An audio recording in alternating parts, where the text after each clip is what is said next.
Welcome to the Jesus Show. Not that one. Don't be stupid. Why are you so stupid? Welcome. Now, that sounds weird. Hi, welcome. Welcome. Welcome to the show. No. Pues bienvenido al pinche show, Ay, pues es lo máximo. Ay, chingaderas y putazos. Beep, beep, beep, beep, beep, beep. Yeah, I don't know what I'm doing. I'm trying to figure out how to start the show, and the video for last week isn't uploading, and you guys are never going to see this part, so it doesn't matter what the fuck I say, because I can say whatever. I can even go like this. Pick a nose, pick a nose, pick a nose, pick a nose. Pick a nose, pick a nose, pick a nose. And then I can put... No, I'm not going to put it in my ear, because that's weird. Not that that's weird. And I don't even know why I'm talking to you guys, because I'm not putting this in the show. So, you can... No, I don't want to tell you to fuck off, because that's rude. That's very rude. Why would I tell you to fuck off? Why would I tell you to fuck off if I want you to listen? You know what I mean? That's like me saying, you can eat all my asshole. Bam, bam, bam. Like, why would I do that when I want you to listen to the show? You know what I mean? Do you know what I mean, Jelly's a bean says?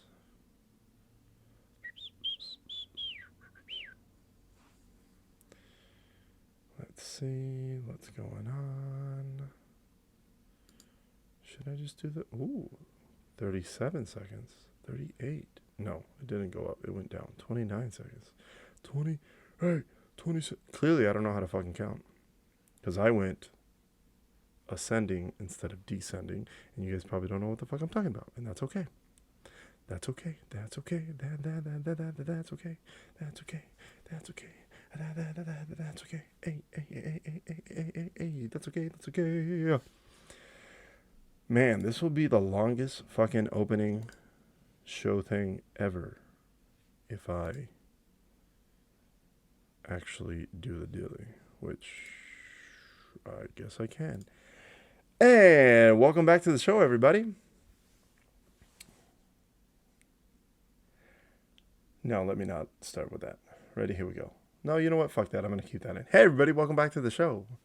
This week is going to be a Jesusito because I want it to be, so I don't have to explain shit. It just is. Remember, guys, follow me on Instagram, The Jesus Show NTO. That's on Instagram. Follow me on Facebook, The Jesus Show, not that one. Twitter, Jesus Show NTO. YouTube, again, type in The Jesus Show, not that one, or The Jesus Show NTO, and my videos and my page will pop up. Remember, subscribe to everything. Follow, tell your friends. Tell your family, tell your ma, tell your dad, anybody with a phone, let them know about the show, and let's keep growing and getting this show going. Yeah, let's jump into it. First off, I want to give a big shout out to Lisa. What's up, Lisa? The other night, me and Allie... Wait, did I pick Allie up? Did I? She picked me? No, I picked Allie up. Allie flew in. I went to go pick her up at the airport, and I thought I did everything I needed to do. As far as the dogs, I walked them for a little longer, and I walked them a different route so that they're not used to the same thing. I like to, we like to keep their brains going. We got back to the house, and they were tired. Great. I had to go pick up Allie at the airport. So she lands. I get right into the house. I feed them, and I go, okay, cool. I'm on my way to pick you up.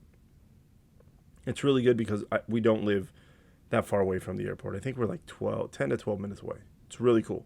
It's kind of like when we lived in Hermosa Beach. But in Hermosa Beach, when we lived 10 to 12 minutes away, it could take us 20 to 30 minutes depending on traffic on Sepulveda. It fucking sucked. Here, for the most part, 10 to 12 minutes means 10 to 12 minutes. It's fantastic. It's beside the point. So I get there. Me and Allie just got our parking for here in Vegas. So now it's nice because everywhere we've been, we've always had parking. when we go on a trip, or whether it's work trip or for fun, we're able to park our car at the airport and we don't have to pay anything because, we're employees and, that's where we park. I picked her up. We went to go do our parking thing. We were there, I don't know, maybe 20 minutes. And me and Allie walk into the airport thing. We're trying to find where we need to pick up our parking. And I pulled up the camera because Allie wanted a camera to watch the dogs while we're gone. Which, at first I was like, that's fucking stupid and weird. Why would I want to watch the dogs when we're gone? But I'm kind of happy she did put it in. Because Apollo starts chewing a fucking hole in the carpet. He already did a little bit. He just made it even worse. So I see him in the camera and he's like, "Arr." And I start yelling at him in the camera. Hey, what are you doing? Hey, stop. He's not even paying. He doesn't pay no mind. Then I also looks up at the camera and he starts doing his like, I think I hear something. We call Lisa. I call Lisa. I'm like, hey Lisa, are you busy? And she goes, no. Why? What's up? And I go, can you go over to the house? Because Apollo's about to tear up the whole fucking carpet. I go, if you can just sit with him for, 20, 30 minutes when we're done with here, we'll, rush home. And what did Lisa do? She said, of course I will. So she walked over. She came into the house. And she ended up taking him for a walk, which, Lisa, you didn't have to do. But Lisa always goes above and beyond. So big shout out, because if it wasn't for Lisa taking the boys out that night, I think we would have come home to half a carpet, all of the carpet being fucked up. So big shout out to Lisa. You the best. Now that I got that out of the way, let's bring it down to a more somber. I think it's somber. Today, Allie's not with me in the room because she needs to get ready. The boys are going off to their training for 4 to 6 weeks. It looks like more like 6 weeks. So we won't have them. So today we walked them on the railroad trail by Lake Mead. We went out with some other German Shepherds, and it was really cool. The boys like that group, which is cool because it just sucks when the boys are around other dogs and then they act out. It just sucks. That's one of the reasons why they're going to boarding training. Hopefully that'll fix all that shit. Anyways, so today I got back from work yesterday, and then today was going to be their day because they're leaving tomorrow, and we just wanted to spend all day with them. And then in a little bit, we're going to go eat at Lazy Dogs because they have, the patio where you can have your dogs, and we get them a piece of chicken, some beef. I think it's a beef patty, and then they chop it up, and then they put rice and vegetables, and then the dogs can eat it. So while they're eating, we're eating, and then we're all having a good time, and we get to hang out with the boys. Allie asked me, hey, do you mind if I go get ready and not be in the room? And I was like, fuck that. I don't want you in the room anyways. And it's kind of funny because I get to say all these things, and she edits the video, so she'll see it later, and she'll be like, why'd you say that? But that's why I said somber.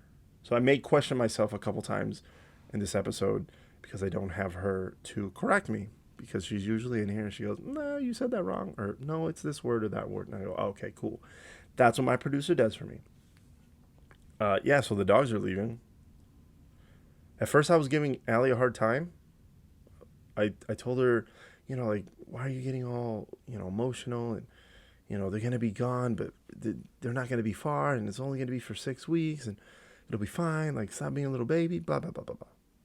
Well, just a couple days ago, when Allie was on her trip, and I was here with the boys, Thanatos was laying on me, and Apollo was laying on me as well. And it's nighttime, and ready to go to bed, and I started getting a little emotional. I started thinking, you guys are going to be gone for 6 weeks. What the fuck am I going to do? Almost got a little teary-eyed. By the way, again, if you guys haven't noticed, I kind of cry a lot. So, yeah, there's that. Yeah, so the boys are both laying on me, and then I thought, oh, okay, so it's not silly. And then I think I told Allie, I don't know. I don't know if I told her. Well, she's finding out right now. Hey, look, I got emotional and I'm going to miss the hell out of you guys because we haven't been without them. And when we first started going back to work, it felt odd because every night, that's who we sleep with. We sleep with the boys. It's gonna be different. But we don't plan on being home much for the next 6 weeks. While they're gone, we thought it's a time for us to work, as much as we can, and go visit friends. So there's gonna be that. Yeah. So it's going to be different. Very, very different. Now, I do want to talk about September 11th because September 11th was just yesterday. And also, today's September 12th. Shout out to Mike Segovia. Happy birthday, man. Love you to death. I think I've told you guys Segovia gives the best hugs ever in life. Yeah, he does. I'm going to have to call him in a little bit. Anyways. I want to talk about September 11th, but first, real quick, yesterday, the New England Revolution played at home versus NYFC, and they won again. I think that's 17. I think they're 17, 4-4. The only thing that worries me about the Revolution is that whether it's at home or away, sometimes they've been giving up silly early goals, especially at home. They'll give up a goal, and then they have to dig themselves out of this hole, which luckily they do for the most part, most of the time. But it just sucks that I know they have a good defense. I don't know what happens. They give up. Some of these goals are silly. But, again, they've come back. So yesterday they were down 1-0, and then they came back and won 2-1, thankfully. But that's the thing that worries me because I think to myself, hopefully now that playoffs are getting closer, I think now they have maybe 9 games left. 9 games? Maybe 9 games left in their schedule. It's getting closer to playoffs. It's getting closer to the end of the season. I want them, and I'm sure they want this as well. I'm sure this is not, hey, this is what I want. And then they're thinking, oh, hey, Jesse wants this. Oh, yeah, we should do that. No, that's not how that should work. I'm sure they don't want to concede silly goals like that ever. If it's a good goal, it's a good goal. But just silly goals and then have to come back from that, that's just kind of shitty. So, New England Revolution, they keep gaining more points, more wins, so that's good. Now, September 11th. Whoa. Yesterday I was flying on September 11th back. I did Boise to Denver, Puerto Vallarta, back up to San Francisco, then I was done.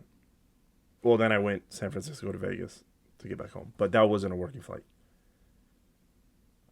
And I remember I've talked to some flight attendants, and over the years, they've shared with me what they've done, where they were. And I can't, I hear their stories, but I don't think I can fully fathom what that feeling's like. This one flight attendant a couple years ago told me they were coming back. I want to say they were coming back from Rome. Anyways, for the sake of the story, they're coming back from Rome to Newark. As they're passing, I think, Greenland, because they go up like this to come down, they get a call. The ISM, or the international purser, she gets called up to the flight deck. The pilots are telling her, hey, look, this is what happened. We don't know what's going on. We can't go to Newark. We have to stop somewhere. Like, we're going to land somewhere else. So, the crew's like, wow, what's going on? Like, the towers were hit? What? This? So she said they landed somewhere in the U.S. And as they deplaned, and then they were off the bus, and then they get to the hotel, which they said was a mess. It took them like 3 to 4 hours to get a hotel. I can only imagine. There's so many flights being grounded. And then, everybody's mind is on something other than, oh, where's my hotel? It's like, oh, these planes just crashed and a bunch of people just died. The focus is over there, not really over here. So they said as they were waiting for their hotels, everybody's at like the hotel bar looking at the TVs, just glued to them, watching these horrific scenes play out. And she said that they were stuck there, wherever they were at. I can't remember, for 11 days. And I had other flight attendants who were saying they were getting ready for their trip. And, they're getting ready, then they get a call. And all they were told is, our flight's canceled. They thought, oh, okay. One flight attendant told me he initially thought, oh, okay, cool. Because the night before, I guess they did a little too much partying. They had a great time, wherever international destination they were in. So all he heard was, hey, the flight's canceled. He thought, oh, cool, now I can sleep and, get a little bit more rest. And then he starts, he turns on the TV and then, he sees all these images. He's like, whoa, what's going on? He starts calling and getting a hold of his friends and family. And, they all lived, I think, in the New York area, all that. And he's trying to, get all this information. So then it went from, oh, I'm happy it's canceled, to what the fuck is going on? There was other crews that they didn't know anything. They had just taken off from their international destination, and all they were told is, hey, we have to hold for an hour. When you hold for an hour, when you hold in the sky, you just do circles because you're holding. You don't know. Sometimes if you're going to land somewhere at an airport, if there's weather, if there's, a lot of planes trying to land,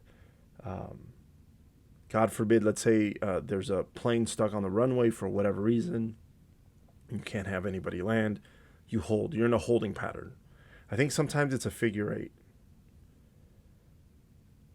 And they're up there, and all they hear is, the flight deck calls them, and they go, hey, we're going to be in a holding pattern for a while. Why? I don't know. They said that the flight deck didn't even know. And they thought it was weird. Like, we just took off. Why are you putting us in a holding pattern? And it's like, hey, we have fuel, but we don't have enough fuel to hold. How long are we going to hold for? We don't know. So they're holding. And then they ended up in another country where they landed because the country that they left was having some flights come in and come back. It was a fucking mess. Another guy told me that they took off, I believe, in Philly, and then they landed somewhere close because they took off, and then maybe 40 minutes into the air, they said, the captain was like, hey, we're landing now. Put everything away. We're landing now. And they're like, what's going on? They said, I don't know. We were just told to get on the ground ASAP. So they're somewhere on the East Coast, and he said they were stuck in their hotel, or they were stuck at the hotel, not in the hotel, at the hotel, for 4 days. And then he thought, I want to get back to my family. They're worried for me. And him and 3 other flight attendants, they rented a car and they drove from the East Coast to LA. And he said the rest of the crew got stuck there for 11 days. It was just all this chaos. And now that I'm a flight attendant, again, I kind of understand. I guess I understand the situation of being stuck. I think that's what I'm trying to say. But I can't fathom the reason for being stuck. That's mind-blowing. I remember my experience with September 11th was I was 18. I had just started college. I was going to Mount Sac. And I remember hearing my grandma. She starts yelling. And at first I didn't hear what she's yelling, I want to say it was maybe 6:30 in the morning. But she's yelling frantically. So, I wake up and I'm thinking, what's going on?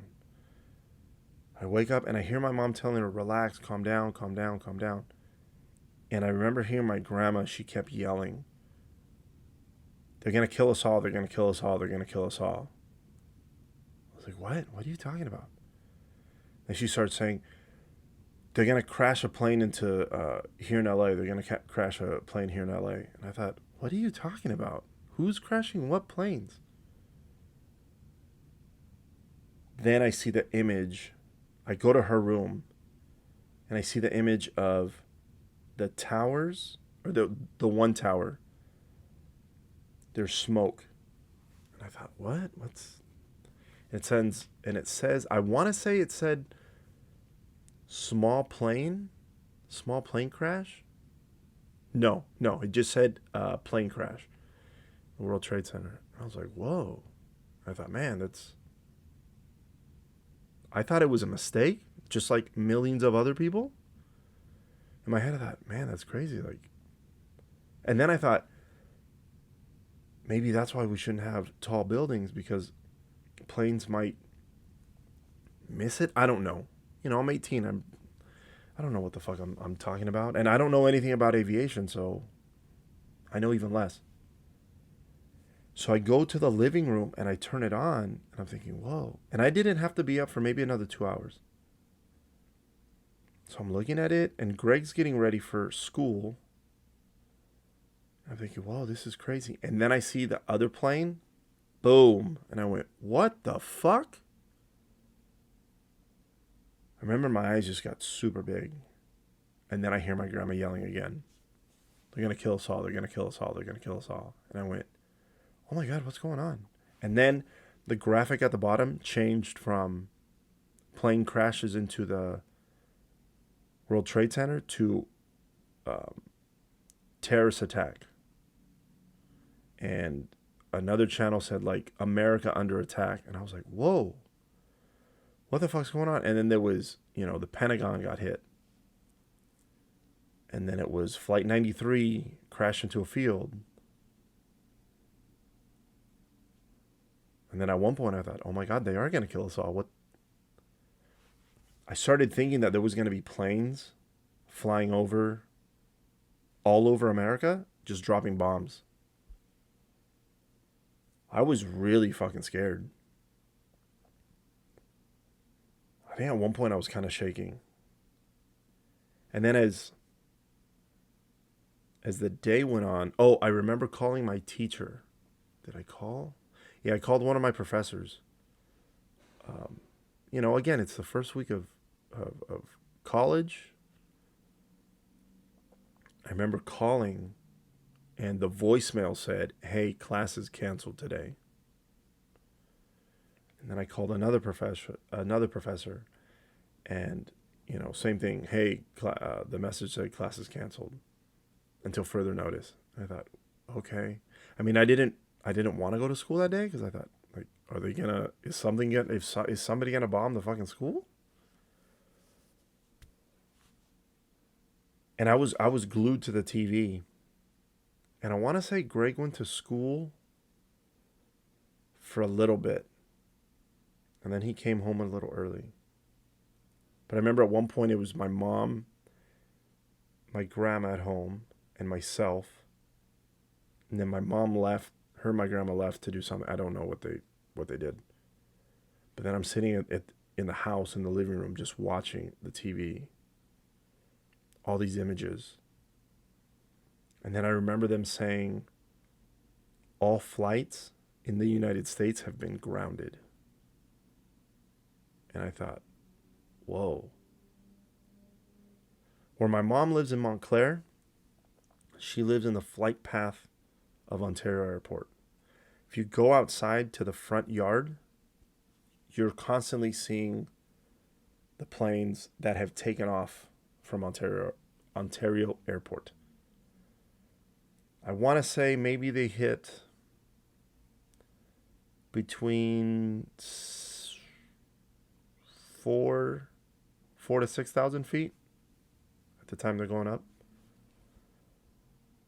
And then flip side, when the winds change or whatever, you see them landing to go to Ontario Airport. So all day at my mom's house, you hear airplanes. You hear them and you see them. I remember when I saw, well, when they said on the TV, all flights are grounded, I went outside and I stared up into the sky for about, I want to say maybe 5 minutes. It wasn't quick, but it wasn't super long. And I remember I didn't see a single plane. And that scared me. Because I thought, wait, there's no planes in the sky at all? I've never experienced that. None of us have ever experienced that. I don't think, unless you're much older and something else happened to where that, I don't know. It was creepy to see it and to hear nothing. It was like you went outside, and I don't even think I remember hearing birds chirping. Eerie feeling. I went back in, and then I remember another part of the World Trade Center was on fire, and like Building 7 or something. I don't remember the exact building number. But then that collapsed, and then fuck, when I saw the should I say, yeah, I'll say it. Some of the people were jumping. Whoa. To think, again, at the time, I didn't really understand. I couldn't wrap my head around how somebody would rather jump to their death. Now, as I've gotten older, I think they felt they had no other recourse but to jump. Either they were going to burn to death, or the building was going to collapse and they were going to be crushed. Crazy. And then I remember seeing the first tower collapse. And then the second one collapsed. And